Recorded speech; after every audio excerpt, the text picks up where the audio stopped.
Wanna ride me, catch a vibe with me, go get out with me, yeah. Shawty, I'm a riding G, I'm a dying piece, I'm a ride.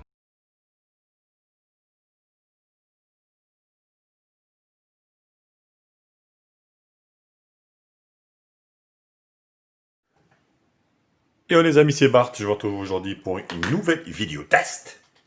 Aujourd'hui c'est le test du Galaxy A51, donc version thaïlandaise, que j'ai reçu récemment, que j'ai utilisé depuis quelques jours, quelques semaines même. Bien sûr, comme d'habitude, n'hésitez pas à liker la vidéo, la partager sur les réseaux sociaux, me mettre également un pouce bleu si cette vidéo vous a plu. Abonnez-vous à ma chaîne et je vous mets le lien d'achat en bas dans la description. Actionnez également la cloche ici pour vos abonnés, enfin pour recevoir les notifications de la chaîne à chaque fois qu'il y a une nouvelle vidéo. Première partie, présentation et spécification. Une fois n'est pas coutume, donc le téléphone arrive en fait complet. Vous voyez, donc avec une coque silicone directement et un film de protection qui est appliqué et bien appliqué d'ailleurs directement sur le téléphone. Donc, vous voyez, la coque silicone est là. Donc, cette version a la particularité d'avoir 6 Go de RAM. Donc, déjà que l'écosystème de chez Samsung, on dit oui, ça a été simplifié, la surcouche est beaucoup plus fluide. Moi, je trouve pas. Hein. Donc, honnêtement, voilà, il faut beaucoup de RAM, honnêtement, pour les modèles de chez Samsung, pour que ça fonctionne d'une manière assez fluide. Donc, au niveau du look, ben, plutôt pas mal, il présente bien avec un dos ici, vous voyez, en plastique, mais avec des petits reliefs, donc qui prend vachement les doigts, les traces de doigts. Mais voilà, des plus beaux effets avec un contour métallique. Donc sur le côté droit ici, on peut distinguer ici le bouton ici allumage volume plus moins. Sur la partie haute ici, on a juste en fait le micro d'ambiance ici. Côté gauche, ici, on a le rack pour la carte SIM. Alors, ce téléphone prend 2 nano SIM et une micro SD. Donc ça, c'est un très bon point pour ce téléphone. Sur la partie basse, donc on a conservé le jack 3.5 et l'USB-C, micro principal et grille haut-parleur. Donc, plutôt bien. Au niveau du hardware. Alors au niveau des dimensions, donc on a en fait une dimension assez compacte pour un téléphone qui a quand même un écran Full HD+ AMOLED de 6.5 pouces. On a donc une longueur de 158,5 mm, largeur 73,6 pour une épaisseur vraiment pas du tout épaisse de 7,9 mm. Pour un poids plume, 171 grammes. Là-dessus, Samsung a fait fort, hein, donc pour un smartphone vraiment avec un écran assez imposant et bien contenu en fait dans sa coque. En fait, le téléphone donc a une batterie de 4000 mAh, donc il est Full 2G, Full 3G bien sûr, Full 4G. Il y a aussi le niveau du DAS qui est donné pour 0,379, ce qui est plutôt pas mal. Ah, le projecteur qui s'éteint. Au niveau donc de la RAM ROM, donc cette version a la 6 Go de RAM, 128 Go de stockage. Faut savoir que la version européenne ne contient que 4 Go de RAM. Et je trouve ça vraiment pas beaucoup, honnêtement, parce que c'est comme surcouche, ainsi de suite. Je trouve pas ça énormément. Donc pour moi, 6 Go de RAM, c'est vraiment un minimum pour faire fonctionner ce smartphone d'une manière assez fluide. Il faut savoir qu'également sur cette version thaïlandaise asiatique, il y a aussi 8 Go de RAM, et je comprends pas que Samsung a fait le choix de ne pas les commercialiser en Europe. Donc je ne comprends pas. Ça aussi, c'est une erreur stratégique, moi je pense. Ils se sont contentés de 4 Go de RAM. Or, voilà, donc 6 voire 8 Go, c'est quand même primordial pour faire fonctionner ce téléphone d'une manière assez fluide. Donc un écran au display, comme moi j'avais dit, 6.5 pouces Full HD+ AMOLED, des plus beaux effets. Donc l'USB-C, au niveau des appareils photo, donc l'appareil photo donc qui est donné pour du 48 millions de pixels, 32 voilà donc à l'avance, ce qui est plutôt pas mal et peut filmer en résolution en fait 4K, donc ce qui est plutôt très très bien également. Donc le capteur principal ici qui est donné pour du 48 millions de pixels qui se trouve ici. Donc on a un mode portrait ici de 5 millions de pixels. On a également un capteur ultra grand angle de 12 millions de pixels qui est là. Et le macro ici, qui se trouve ici avec une résolution de 5 millions de pixels. Donc celle de devant forcément est une 32 millions de pixels et qui est plutôt pas mal également, qui peut filmer il me semble en 4K, on vérifierait ça tout à l'heure. Mais il me semble que c'est ça.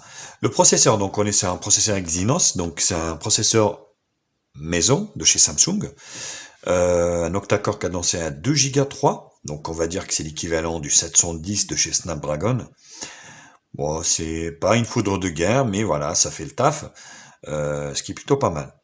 La batterie de 4000 mAh lui procure une autonomie, on va dire, d'une journée, voire un petit peu plus, voire, allez, on va dire 16 heures en usage internet. Wi-Fi et 14 heures en 4G non-stop. Donc ce qui est plutôt pas mal pour ce tarif-là. C'est sûr que quand on achète Samsung, on achète déjà la marque et puis on achète l'écosystème. L'écosystème, donc on est sur une surcouche de chez Samsung justement. Déjà, donc le lecteur d'empreinte digitale est intégré à l'écran. Je le trouve pas fiable à 100%. Il fonctionne. Mais bon, voilà, c'est pas des plus rapides. Par exemple, contrairement à mon Oppo Reno 2. Bon, là, comme par hasard, il n'y a pas de loupé. Mais d'habitude, il y a des loupés. Bon, là, il n'y a pas de loupé. Donc, on va dire, il fonctionne. Voilà, il fonctionne, mais il faut pas avoir de saleté ni quoi que ce soit sur son doigt. L'écoute, on va dire, au micro, voire au haut-parleur. Bon, Pas de nouveaux messages. Voilà. Menu principal. Pour écouter vos messages, Bon, il n'y a pas de tapez problème. 1 pour personnaliser votre répondeur, tapez 3 pour accéder au service. Donc là, voilà, ça fonctionne plutôt très bien. La 4G également fonctionne bien, vous voyez. Donc voilà, je suis en 4G dans mon petit bled et ça capte assez facilement le réseau. Le Face ID également fonctionne. Voilà. Donc rien à dire là-dessus. Voilà. Donc le Face ID également. Donc on n'a pas de LED de notification. On a le on display, vous savez, de chez Samsung qui vous affiche les notifications blanches. Donc voilà. Mais on n'a pas de LED de notification sur ce modèle. Ceci dit, c'est pas très gênant. Donc l'écosystème. Donc on est sur une surcouche de chez Samsung. Avec donc là on voit le thème sombre. Plutôt efficace là-dessus, donc ça a fait ses preuves. Moi je vais pas vous présenter la surcouche de chez Samsung, mais voilà, donc c'est une surcouche voilà, donc qui est assez voilà, avec un volet notification ici, un petit peu à la Google. Donc vous avez un tiroir d'application, vous voyez, et puis après vous slidez ici, tac tac tac tac, comme ça. Donc c'est assez voilà, avec 6 Go de RAM, c'est assez fluide. Donc pour moi c'est vraiment un minimum syndical pour faire tourner ce téléphone. Sinon, donc les connexions. Vous voyez ici, on a donc le NFC, le paiement, le Bluetooth 5.0, le Wi-Fi. Les appels Wi-Fi également sont intégrés d'office, sans vibration. Vous allez voir que le son est plutôt pas mal.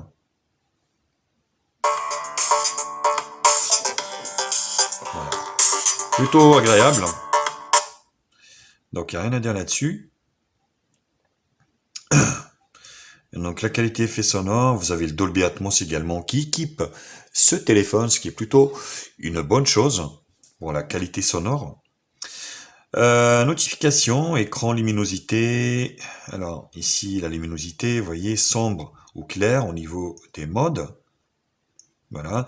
Donc pour économie d'énergie, bien sûr, de la batterie, je vous conseille de mettre un thème sombre, surtout sur de la MOLED, ce qui est plutôt une bonne chose. Voilà, puis 2 fois sur l'écran pour réveiller. Vous avez la navigation par geste également. Les thèmes, vous avez une boutique de thèmes de chez Samsung, hein, donc là, c'est pas à moi de vous la présenter, forcément. Ça tombe plutôt bien. Always on display, c'est ce que je vous disais, donc ça vous fait voir les notifications. Vous voyez ici, vous l'activez.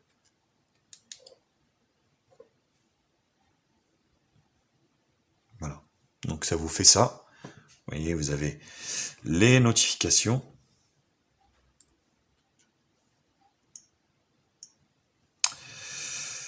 Tac, tac, tac, tac, tac. Donc là, données biométriques, on en a parlé, confidentialité, position, compte, Google, options avancées, Bixby, tout ce qui est ensuite. Donc moi, j'ai horreur de ça, la Bixby, tout ce qui est machin, donc je m'en sers pas honnêtement. Maintenance de l'appareil, donc le stockage, vous voyez, on est sur la version 128 Go, avec tout ce que j'ai installé. Donc j'ai utilisé 36,8, ce qui est plutôt bien. Donc, vous voyez, c'est pour ça que je vous disais, c'est très juste avec les 4 Go de RAM. RAM utilisé 3 Go 8. Vous voyez, donc sans que je fasse rien, sans qu'il y ait rien qui tourne derrière. Donc c'est pour ça que je vous disais, pour moi, un minimum syndical de 6 Go est quand même important pour ce modèle, pour que ça fonctionne d'une manière assez fluide. Donc là-dessus, donc je vous conseille quand même de le prendre en 6 Go, sachant que cette version n'est pas vendue en Europe. Mais voilà, donc, vous l'avez sur Rakuten ou d'autres sites en version 6, voire 8 Go. 8 Go, c'est encore mieux. Mais voilà, donc je vous mets en garde là-dessus. Donc application, gestion globale, langue et saisie, date, on est sur un RAM multilangue, bien sûr. Les mises à jour, le gros avantage également de Samsung, c'est vraiment le suivi logiciel. Là, vous êtes pépère. 1er octobre 2020, vous voyez, correctif. Donc je fais la vidéo fin octobre. Le correctif est du 1er octobre. Donc c'est très bien suivi par Samsung. Là, on peut pas leur enlever ça. Information sur le logiciel, on est donc sur la surcouche One UI 2.5 de chez Samsung. Donc le téléphone est bien suivi. Là-dessus, rien à dire. Donc je pense qu'également, il passera sur Android 11 sans aucun problème. Même si c'est une certitude. Vous voyez. Donc là-dessus, vous êtes tranquille au moins 3 ans. Donc Samsung, faut savoir que suit en fait ces téléphones 3 ans. Donc un appui long ici vous donne accès ici, fond d'écran, thème, widget et paramètres d'écran. Bon voilà, donc là ça vous renvoie vers les widgets. Ce qui est plutôt voilà, donc standard par rapport aux autres smartphones. Voilà, donc c'était la première partie présentation et spécification. Je vous retrouve pour la seconde partie qui sera la partie benchmark.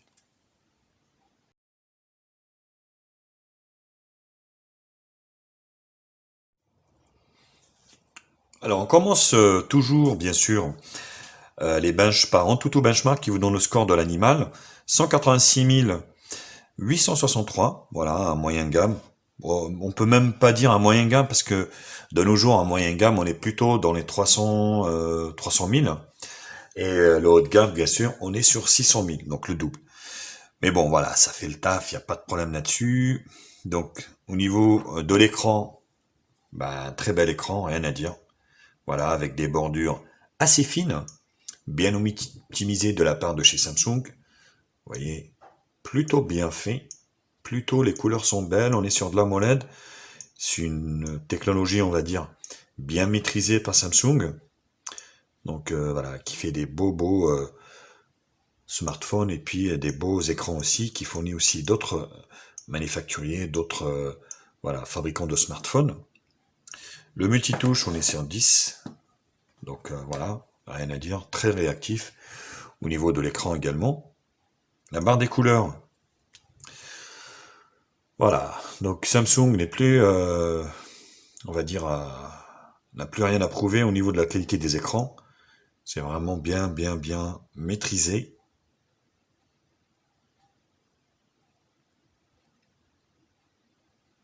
Dégradé des couleurs, le gris, le rouge, le vert, vous voyez. Plutôt bien. Et au niveau de mon appareil, donc moyennement 192 000, voilà, on est dans les 190 000. Donc on est sur le Galaxy A51, le modèle SMA 515F. Donc le GPU, c'est un Mali G72, donc le processeur maison Exynos sur 9611, DDR4. 128 Go.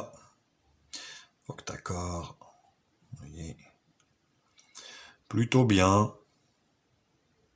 Et au niveau des capteurs, vous avez quasiment tous les capteurs. Vous voyez, donc sauf humidité, sauf pression,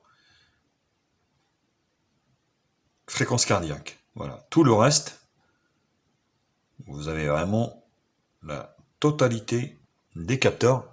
Donc c'est plutôt assez bien fourni là-dessus par Samsung. CPU Z, donc qui nous donne les informations du processeur et du système. Donc on est bien sur le Exynos 9611, un octa-core cadencé à 2 Go 30. Le Samsung, voilà, le Galaxy A51 avec son écran, la résolution, le système API Level 29, la batterie, la température, il chauffe pas énormément honnêtement. Les sensors, j'en parle même pas, c'est hyper riche, donc rien à dire là-dessus. On va se faire Display Tester, Morgan. Donc Display Tester, vous voyez ici on est donc des images réelles. C'est vrai que ce qui saute aux yeux, c'est vraiment le poids du téléphone, il n'est pas du tout lourd. Donc vous voyez, c'est assez réussi là-dessus. Les couleurs sont belles, c'est respecté. Multimédia, vous allez pouvoir en bouffer donc d'une manière assez satisfaisante. Et avec une optimisation, on va dire, assez avancée. Voilà, donc c'était la deuxième partie présentation, enfin benchmark. Je vous retrouve pour la troisième partie, qui sera la partie multimédia.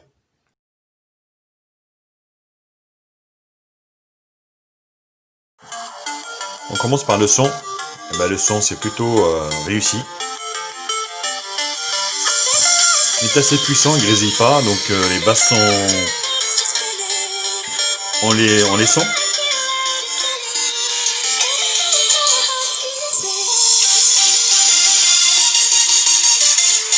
Voilà, donc rien à dire.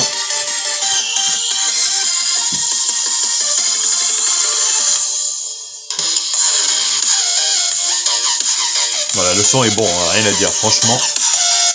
Voilà, donc ça résonne bien.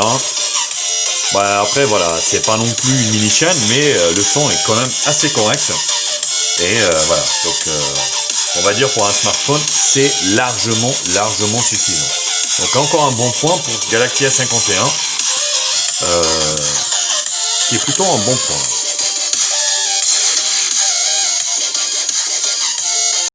La vidéo, donc vous allez pouvoir regarder de la vidéo en Full HD 60 fps, qui est vraiment superbe, là-dessus rien à dire.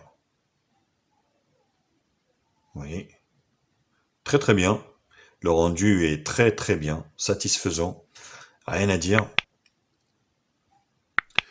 Vous allez pouvoir vraiment profiter, mater vos séries, vos films sur un bel écran, donc AMOLED, avec des couleurs vives, avec un rendu vraiment super. Ça, c'est vraiment le point fort des Samsung. Donc, quand on achète Samsung, voilà, on sait aussi qu'on va avoir un rendu qui est assez bien fourni et on n'a pas de surprise. On va pas, voilà, on sait où on met les pieds, donc on sait qu'on va avoir un rendu très satisfaisant. Le GPS fonctionne très bien, donc bon, j'ai pas eu de problème en fait, honnêtement, au niveau du GPS sur ce téléphone. Donc ça fonctionne, que ce soit Waze, que ce soit Maps, que ce soit ce que vous voulez. Donc ça fonctionne plutôt très très bien. La partie jeu, donc vous allez pouvoir jouer à quasiment l'intégralité des jeux sur ce smartphone, peut-être avec pas avec des graphismes assez, on va dire, élevés, mais voilà, l'intégralité des jeux, vous allez pouvoir jouer sans aucun problème là-dessus. Donc voilà, le processeur RAM, le rapport puissance RAM processeur est largement, on va dire, suffisant. Subway Surfer. Donc super. Pas de lag du tout.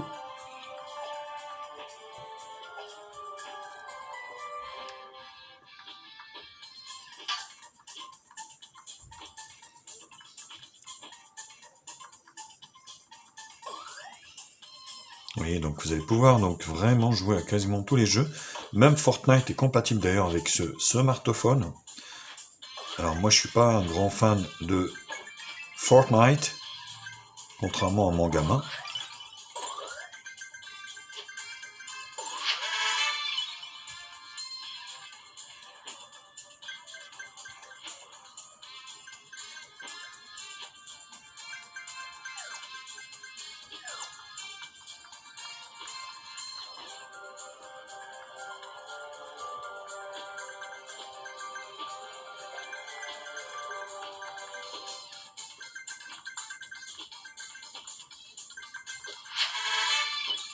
Voilà, donc ça fonctionne très très bien, rien à dire.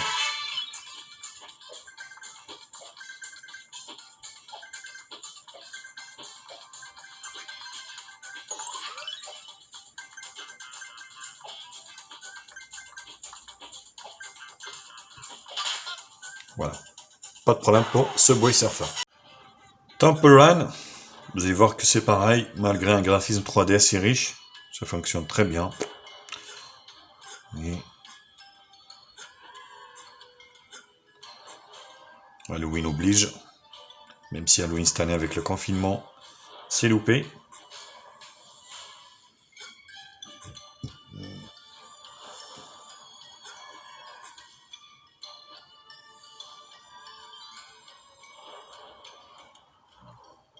Oui, très bien. Vraiment, aucun lag de constater. Pas de problème pour le Temple Run. Fortnite, donc ce téléphone fonctionne bien.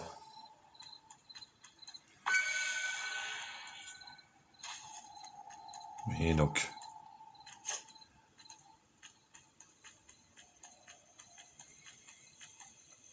Alors moi je suis pas un aficionados de Fortnite, mais voilà, donc plutôt bien. Voilà, vous allez pouvoir jouer.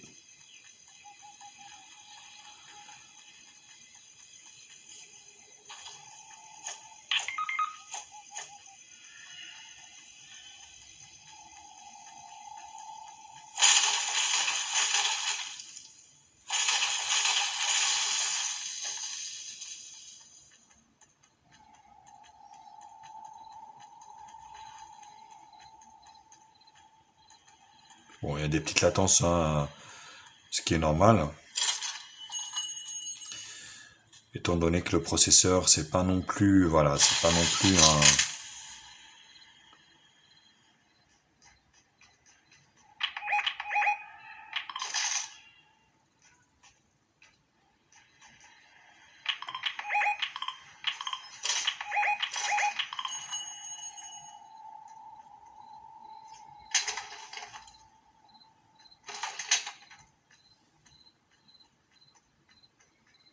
Mais voilà, c'est plutôt satisfaisant pour Fortnite.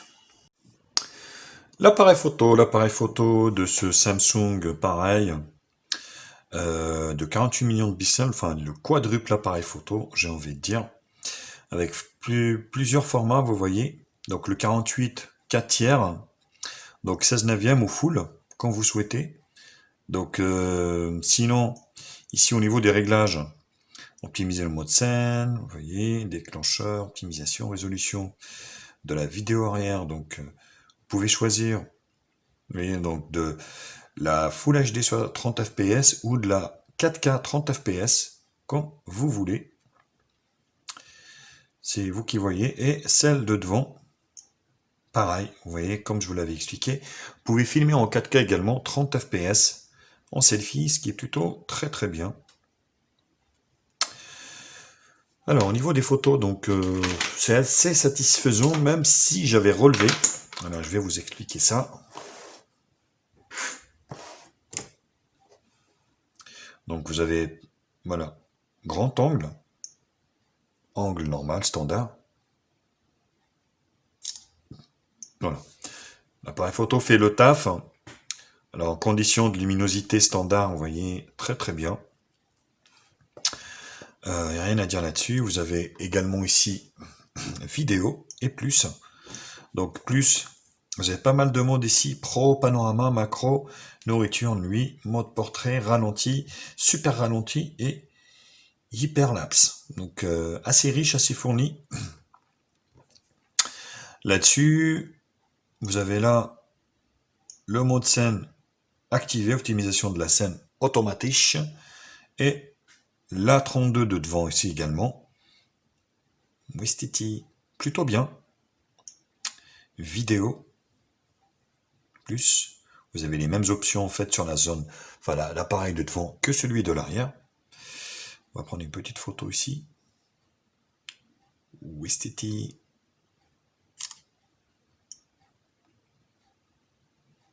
Voilà.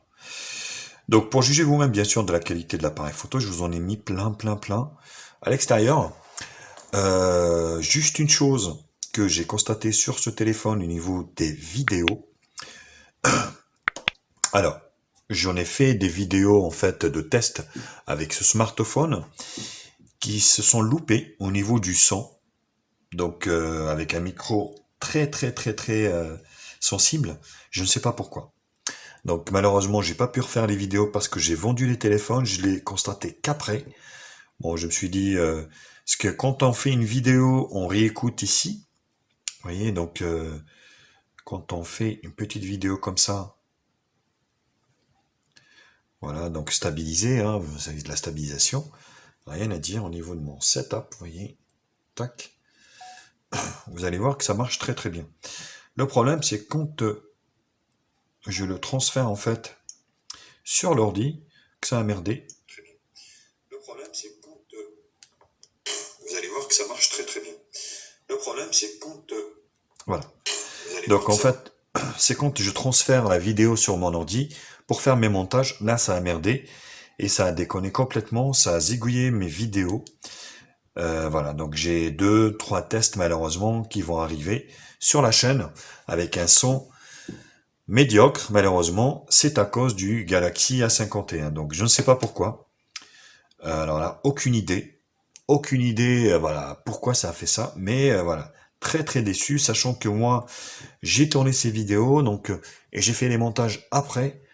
Ce qui fait que les téléphones étaient vendus, donc j'ai pas pu refaire les vidéos malheureusement. Vous allez en avoir 2 ou 3 comme ça, test, avec un son médiocre malheureusement, et c'est le Samsung A51 qui m'a causé ça. Voilà, donc je vous laisse bien sûr voir les photos extérieures, et je vous retrouve pour la partie conclusion.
Hello les copains, c'est Bart.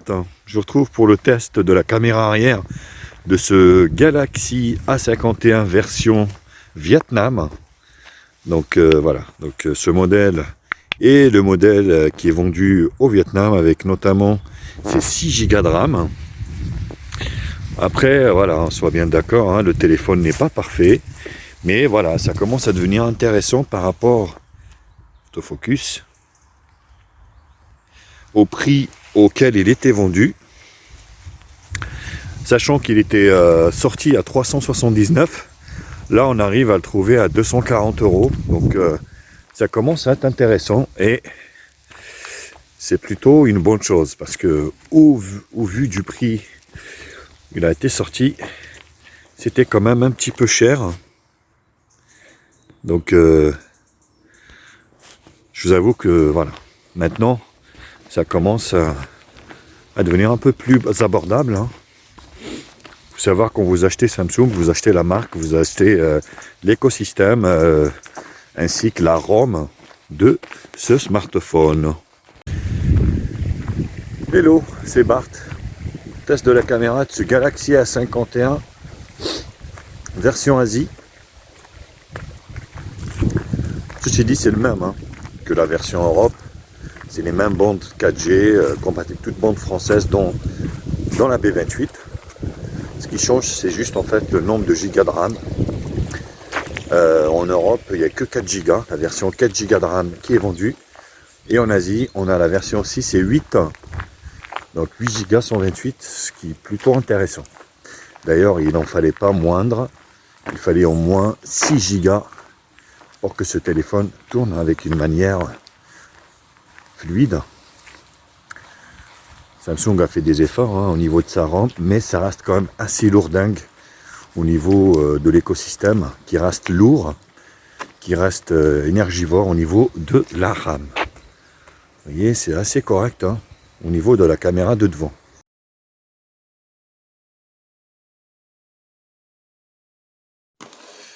Conclusion de ce téléphone. Écoutez, voilà. Je vais vous dire ce que je pense. Honnêtement, c'est un bon téléphone. On va pas se le cacher. Il y a des gens qui adorent Samsung, ils adorent l'écosystème Samsung.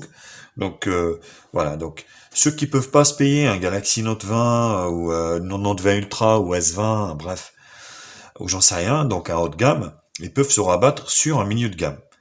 Par contre, donc le problème de Samsung, c'est la tarification. Honnêtement, ce téléphone qui est sorti à 399 €, je crois, ou 379, je sais plus, ne vaut pas la peine. À un moment de sa sortie, franchement, le prix était exorbitant. Donc, il faut arrêter les conneries de vendre des téléphones de ce genre, milieu de gamme, à des prix vraiment, on va dire, chers. Donc, 399, excusez-moi, j'aurais pris un Pocophone F2, quoi, F2 Pro. Le F2 Pro avec un Snap 865 et beaucoup plus de puissance. Donc, mais maintenant voilà. Donc quelques mois après, donc moi je fais la vidéo bien sûr, on va dire 7-8 mois après la sortie. Ce téléphone donc du coup a beaucoup baissé et il devient intéressant. Donc voilà, on arrive à le trouver aux alentours de 250 €. Et là, franchement, oui, ça vaut le coup, oui. Parce que voilà, donc déjà d'une, vous avez un suivi quand même assez régulier au niveau des correctifs. Vous êtes sûr qu'il va évoluer, donc il va gagner 3 versions. Il est sorti sur Android 10. Donc il va sûrement être mis à jour sur Android 12. Ça c'est sûr. Donc au moins vous êtes voilà, rassuré là-dessus. Vous allez avoir des mises à jour au tas. Le son est très bon, la photo, ça passe franchement, rien à dire. Donc voilà, un très bel écran, super compact, la batterie tient la route la journée, le processeur milieu de gamme qui fait le taf également. Voilà, pour moi le point noir en fait de ce modèle, c'est vraiment à sa sortie, il était vendu trop cher par rapport à ce que c'était, par rapport par rapport, on va dire à des Redmi, par rapport à Xiaomi, par rapport à Huawei. Vous avez des modèles similaires, vraiment beaucoup moins chers. Donc, mais bon, voilà, moi je fais la vidéo comme je vous l'avais expliqué quelques mois après sa sortie, C'est un modèle qu'on peut retrouver à 250 €. Et c'est ça que je vous conseille. C'est la version, enfin, je vous le conseille à ce tarif-là, parce que il en faut pas plus. Et puis, j'ai envie de dire aussi la version, on va dire RAM. Prenez la version 6 Go de RAM pour fluidifier en fait votre smartphone, parce que 4 Go pour moi, c'est assez juste. Et c'est dommage que ils n'ont pas commercialisé la version asiatique, qui peut être, voilà, de 6 voire 8 Go de RAM.